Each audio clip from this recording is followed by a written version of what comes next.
But here's the problem. If we're talking about improving processed food, we're still talking about processed food. That's not the end goal. Hey guys, Dr. Chris here. Let's talk about Make America Healthy Again. So what's one of the top causes of chronic disease? Lifestyle. It's what we eat. It's how we exercise or don't. It's our sleeping habits. It's all these lifestyle things that affect our bodies in the long term. So the goal of Make America Healthy Again is to address some of these things around lifestyle so that we can start improving America's chronic long-term health. So I'm not going to talk about it from any vaccinations or that standpoint. That's not my scope of practice. I'm a doctor of physical therapy, not internal medicine. So we're going to look more at the nutrition, kind of the more lifestyle side of things. So a couple things that they want to do. One, they're looking to bring science back. They want to bring information to the American people that's quality and true, and then let the American people decide. So they're not looking to impede free choice or anything like that. RFK Jr. was quoted in saying in one interview, he said, "If you want to eat Hostess Twinkies, you should be able to do that. But you should know what the impacts are on your family and your health." Totally agree. It's your choice whether or not to be healthy, but it is the obligation of the healthcare industry and our agencies to tell you the truth, period. So how are they going to bring science back?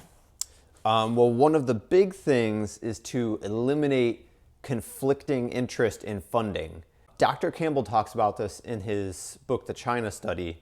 It's not necessarily nefarious, like people don't seem to be trying to fund research and skew it in their favor, but it's kind of hard. There's kind of like this subconscious reciprocity where if you're getting funding from the dairy industry, you kind of want your research, again, subconsciously to make the dairy industry look good.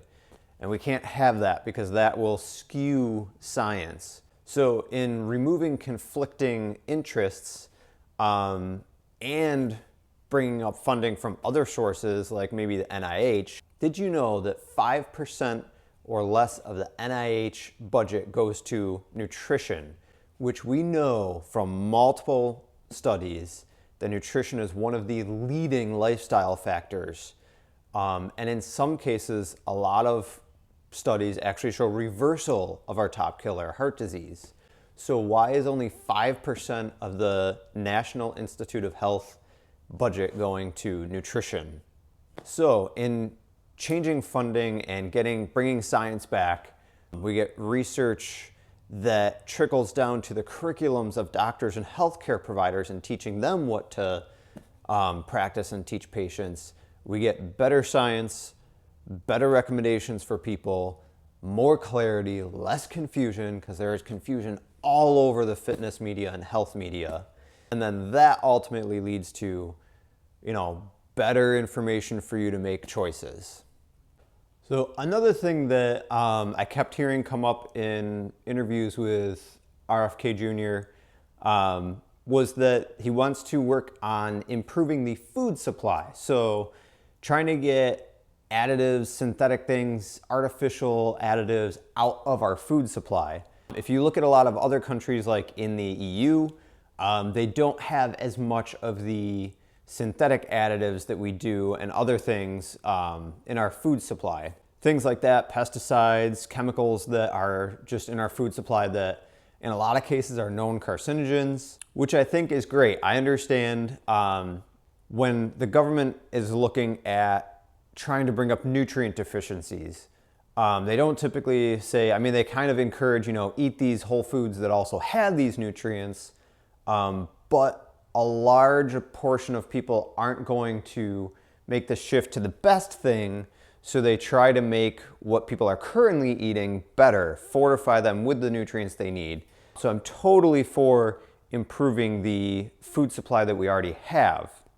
However, I'm seeing online and with patients in the clinic the conversation is staying on processed food. It's staying on, getting different dyes and all these chemicals out of processed food. But here's the problem. If we're talking about improving processed food, we're still talking about processed food. That's not the end goal. It's like taking, say you have $100,000 in debt at 5% interest, and you consolidate that with a company to $100,000 at 4% interest. You're like, yeah, win, I did something. Here's the problem. You still have $100,000 in debt. You didn't really do anything. You dropped the interest rate. That's kind of what the conversation of going from processed food to slightly better processed food is. We're still missing the mark, and I don't want the conversation to stop there. Should we be trying to have better processed food or shift to whole foods, mostly plants? That is what research says is health promoting, not processed food. So all of this is great, getting better research that trickles down to better education, more true education for our healthcare providers so that they can start recommending more lifestyle changes to really start impacting chronic disease, as well as improving our food supply. That's all great. But here's the thing.